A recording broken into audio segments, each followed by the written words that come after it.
Thank you.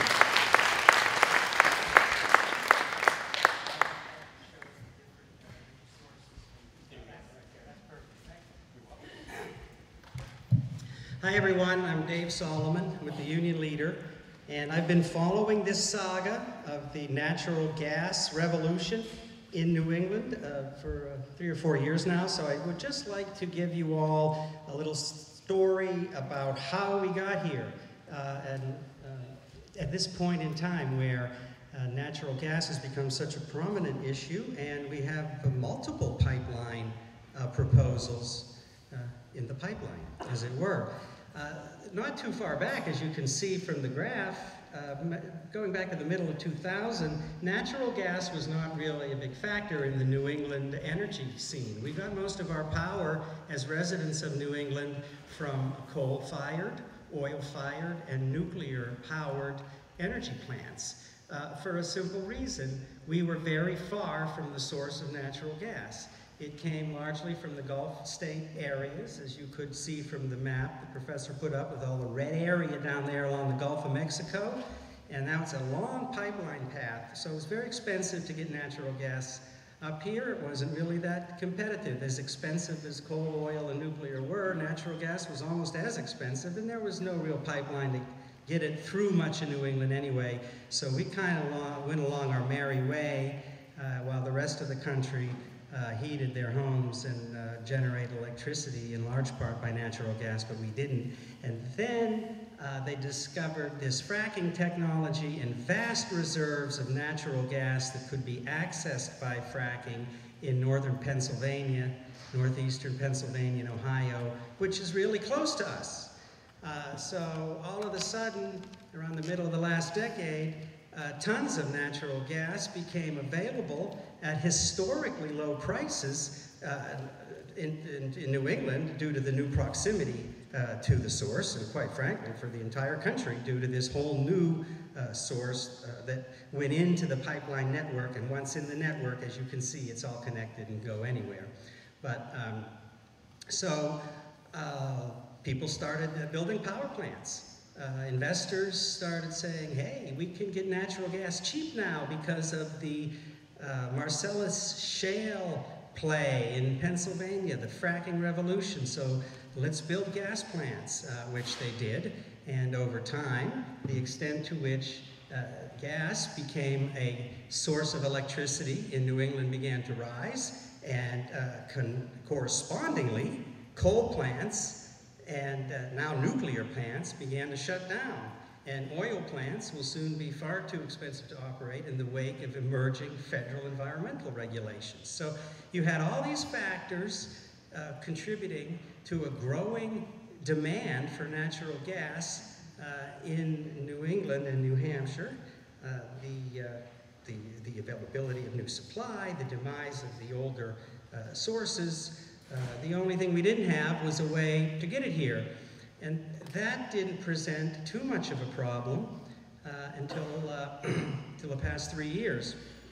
If you can think back to the winter, the fall of 2011, and the winter of 11 and 12 were the heyday of low energy prices in New Hampshire and New England brought about by natural gas.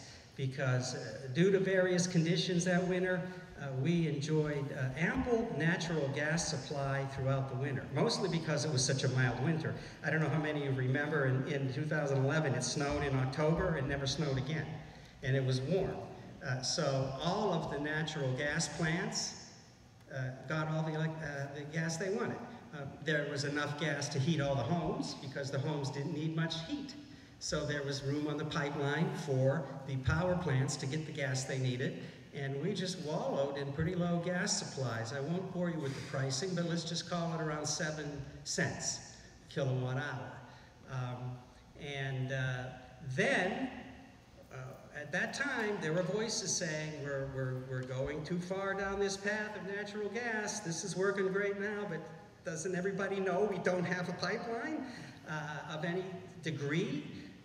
I mean, all we have, you can see on that pipeline chart, is a little thumb of a pipeline that goes up into New Hampshire through Nashua, Manchester, and Concord, That's it for Central, and a tiny little spur that goes up into the Exeter, Portsmouth, Hampton area.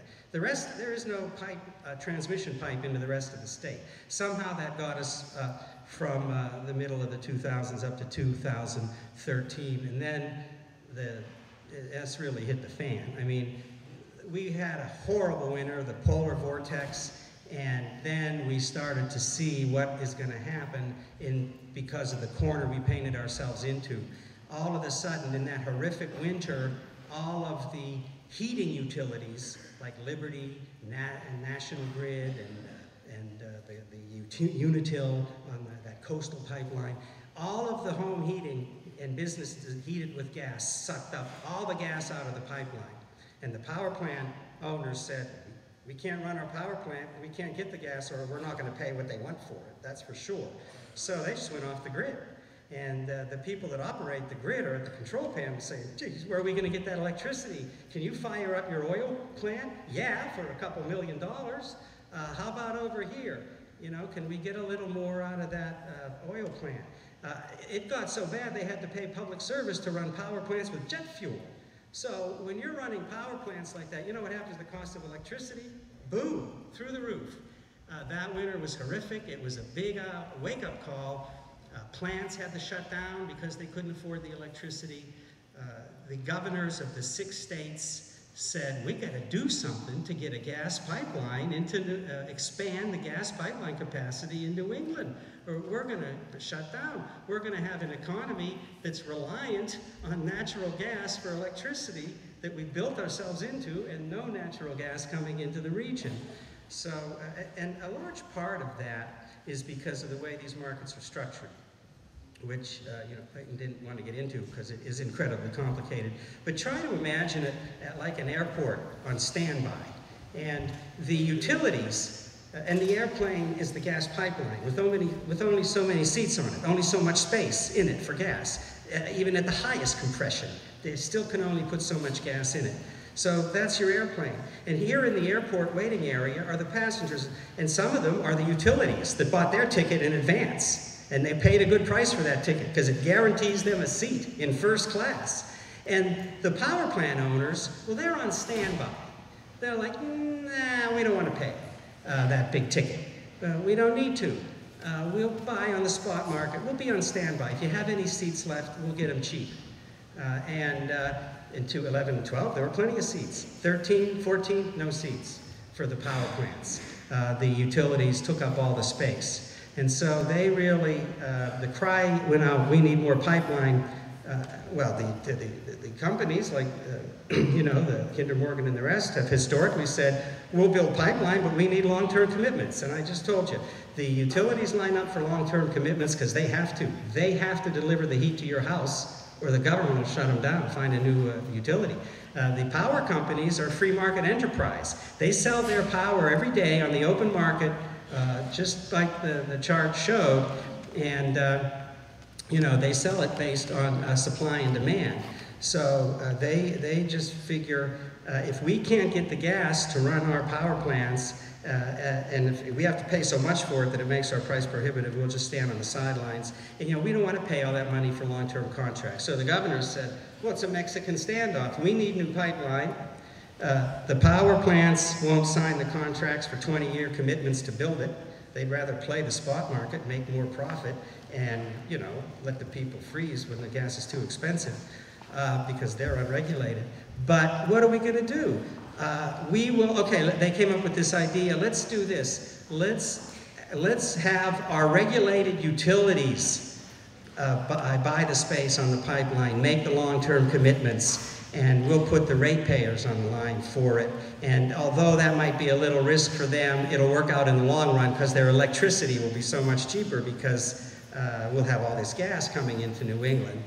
That really got everyone's attention, pro and con. You know, wait a minute, you're not, Massachusetts backed out of the whole deal. So it really looked like that wasn't going too far. But at the same time, these pipeline companies, you can't blame them. They're sitting there on the sidelines saying, my God, the governors of 6 states are crying for pipeline. Let's build pipeline. Kinder Morgan proposal came up, Eversource has a proposal, Portland Natural Gas has a proposal, and it's not surprising in the environment that I just described that all these proposals emerged. But then something else happened unexpected. The market responded to the terrible conditions and pricing of 12 and 13. And the operator of the grid said, well, we can't let this happen again next winter if we have a really terrible winter. So they came up with a winter reliability program where they stockpiled the oil. The operator of the grid, the independent system operator, ISO, the big control panel in Holyoke, where all the electricity for New England is controlled and distributed. They, using money that they can tack onto your bill in fractions of a penny at a time so you don't notice it, they stockpiled oil to help power plant owners. And then the following year they stockpiled natural gas. And then on top of them getting backup fuels so that when the natural gas supply was constrained, they could say, well, here's some oil. Use that oil we helped you buy. Use that liquefied natural gas we helped you buy that you're storing. And the power plants played along with that. And when the natural gas got tight, they said, hey, we can use this oil ISO is subsidized for, so we can use this liquefied natural gas. So they kept running, and lo and behold, the prices were high, but not nearly as severe in 13, 14, and really, who knows what's going to happen this winter. So far, we're off on a really mild winter. So what these market gyrations have demonstrated is that it might be pretty silly, reckless, to make 20-year decisions on the basis of 1 year's experiment when 1 year's experience when we haven't seen what's going to happen long term. We do know that is the heart of the debate right now. The proponents of this enhanced capacity for natural gas say the conditions of a cold winter will come again. We have to do something to make a pipeline that's big enough to service the power plants and the heating systems, and any notion that we can indefinitely stockpile liquefied natural gas and oil winter after winter after winter to make up for constraints in the natural gas pipeline is foolish, because those commodities are even more volatile than natural gas all over the map. So there's no question that we need natural gas as a bridge to the era when we will be able to rely more on renewables and have a grid that supports them. And we also need more natural gas capacity in New England to lower electricity costs in the winter, and because the long-term prices are sold on the basis of a 12 months experience, a cheaper winter will have the effect of lowering prices overall. And the debate is, how do we do that? What's the best way to do it? Maybe we only need to expand the existing pipelines. Maybe we don't need to rip up a whole new greenfield and make a new pipeline.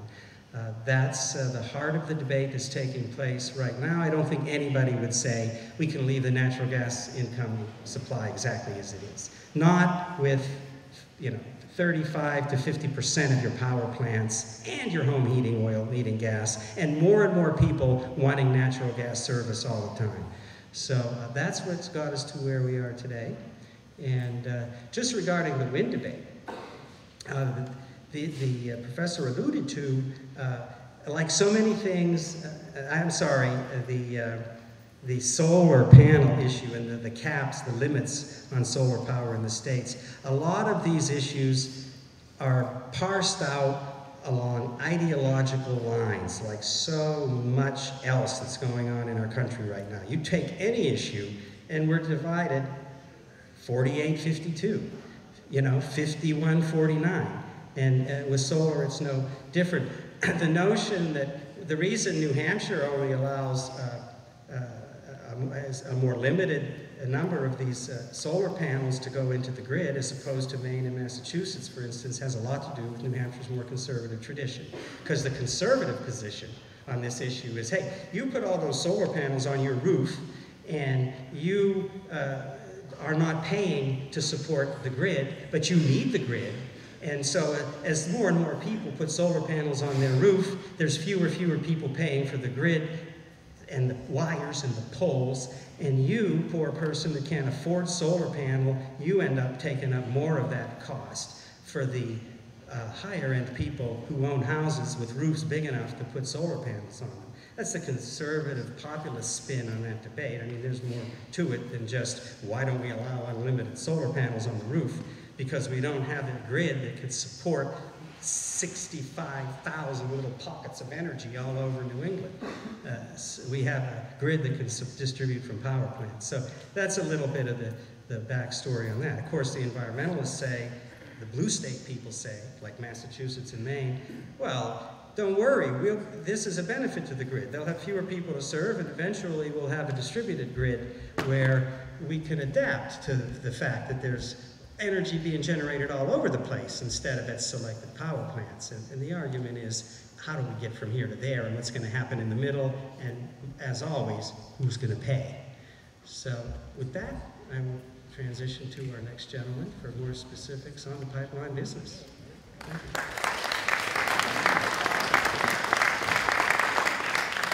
The system is broken.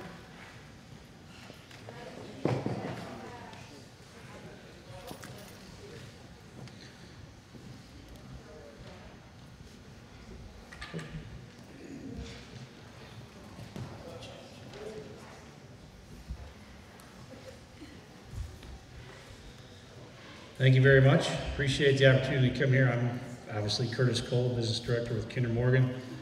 And I appreciate the comments made by both Clay and Dave. Actually, I agree with 98% of what they're saying. They did a great job. So today, just a snapshot about Kinder Morgan. I'm not going to dwell on Kinder Morgan too much. We've been basically, this thing is just popping along here. I'm not even doing anything. Is it on timer? Okay, I'll pay attention to what I'm doing. So this is a snapshot of Kinder Morgan, our assets. Let me use this one right here. Basically, we move energy products. Thank you. We move energy products. We don't drill for gas, we don't drill for oil, we just move it. We're a transportation company like a trucking firm. So that's what we do. And we move CO2, natural gas, oil throughout the United States. For the longest time, the pipeline that serves the Northeast in New England, including New Hampshire, that's Tennessee Gas Pipeline. For over 60 years, we've been providing natural gas to the region. Clarify that. So this Tennessee Gas Pipeline starts down in the Gulf Coast of Mexico, goes all the way up into New England. All right, hold on. I'm gonna get the hang of this. Here's a snapshot. What I'm showing you right here are the shale plays that we run right through. There's shale plays all throughout North America. Natural gas today is fracked. And everyone has some real issues with fracking. Natural gas is fracked. The gas you burn in your homes when you're in Boston or parts of Massachusetts, anywhere with natural gas, it's fracked. This happens to be the largest shale play in all of North America. They call it the Beast of the East. It's got a 100-year life based on current projections, and the more the technology goes up, that number could go up, even higher, could go down. No one really knows how much gas is there, but they said it's by far the most prolific shale play in all of North America. Tennessee Gas Pipeline happens to run right through the heart of it. We've been running right through the heart of it for a long time. Okay. Our customers are 9 LDCs, local distribution companies in New England. We don't have any LNG customers. I hear that all the time. You're trying to move this gas to Europe. That's not true. November 20th, which is right around the corner, we're going to file a huge filing. This will all be spelled out for everybody. But we list all of our customers, not just on the NED market path, which is this one, but we're also filing everything associated with the NED project. This is called NED Supply. This is the Marcellus Shale. So this is the shale play. They outline the formation that's deep down underground. This happens to be where we're tapping into. So anything with a red line is a brand new line. we co-locate along existing pipelines as much as possible, and then we jump on transmission lines all the way into Drake, Massachusetts. So when we say co-locate, we're co-locating along energy corridors. We're going to negotiate with the transmission owners to see if we can move our line inside the right-of-way where practical. That's going to be a negotiated process. Right now, you're going to see in the filing for November 20th, we're going to be siting our center line of our pipeline 5 feet outside the edge of the right-of-way. So that's subject to moving further inside. That's what you're going to see in the filing. So we're moving for the most prolific shale play in all of North America, where gas could be $2.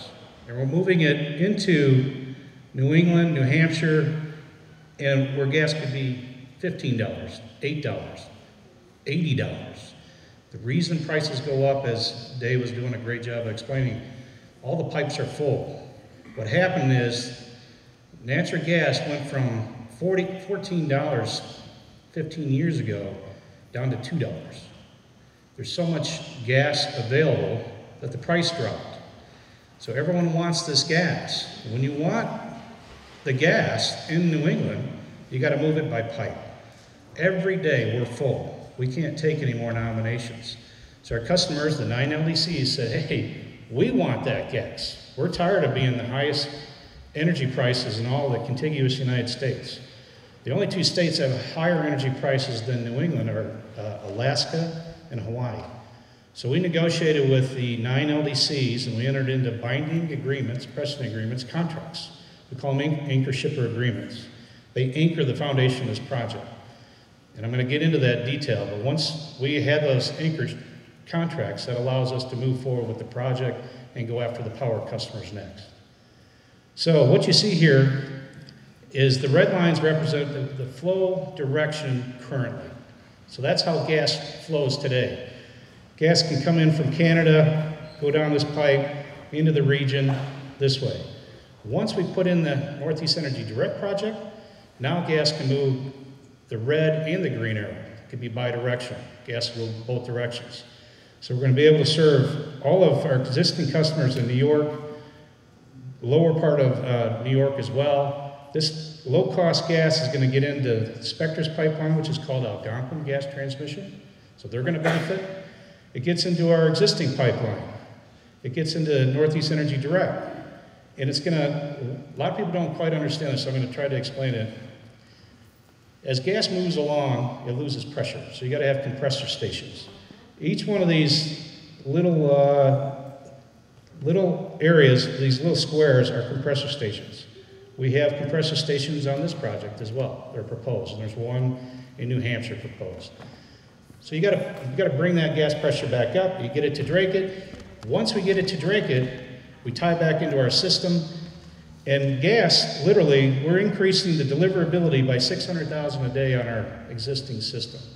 So we're benefiting not only all the residents in southern New Hampshire, but we're also benefiting all the customers in Massachusetts. Additionally, by getting to Drake it, right here we tie into this pipe and pressurize that, so we benefit this way as well. That's part of that 600,000. But once we get to Drake it, we tie into an existing pipeline called Maritimes. That pipe right now flows north to south. That pipe was designed to bring in Canadian gas into New England.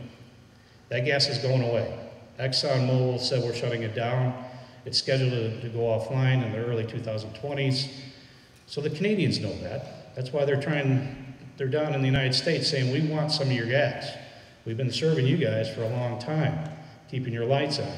We're worried about running out of natural gas. So this line, Spectra's looking at reversing this line going south to north to serve the state of Maine. So that's one area we're going to be able to serve the state of Maine and Atlantic Canada. We also have the benefit of tying into, once we go to Drake without any additional pipe, it ties into the Spectra system, which serves the Algonquin gas transmission system. The reason they put in this line out in the middle of the water, called hub line, was to bring in that Canadian gas, including LNG imports from Repsol Canaport up in New Brunswick, St. John's. That gas is going away. We are going to be able to replace many of those molecules.